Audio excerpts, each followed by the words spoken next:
దగ్గర తీరం దాటిన వాయుగుండం ఏపీపై మరో 24 గంటల పాటు ప్రభావం. ఏపీలో వర్షాలు వరదలపై సీఎం చంద్రబాబు సమీక్ష, అప్రమత్తంగా ఉండాలంటూ అధికారులకు ఆదేశం.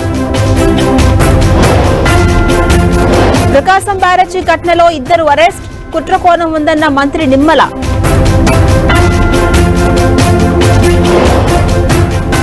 బుడమేరు గండ్లు పూర్తి చేసిన సిబ్బంది, భారీ వర్షాలతో మళ్లీ హై అలర్ట్.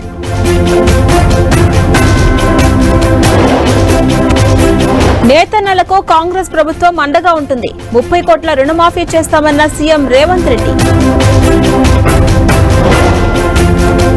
హామీల దృష్టి మళ్లించేందుకే హైడ్రా కూల్చివేతలు, కాంగ్రెస్ పై ప్రజల్లో వ్యతిరేకత మొదలైందన్న బండి సంజయ్. తెలంగాణలో పార్టీ మారిన ఎమ్మెల్యేలకు బిగ్ షాక్, 4 వారాల్లో చర్యలకు హైకోర్టు ఆదేశం.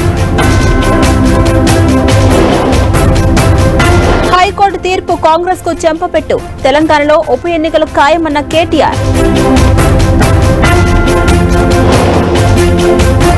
కోల్కతా హత్యాచార ఘటనపై సుప్రీంకోర్టు విచారణ, వారం రోజుల్లో నివేదిక ఇవ్వాలని సీబీఐకి ఆదేశం.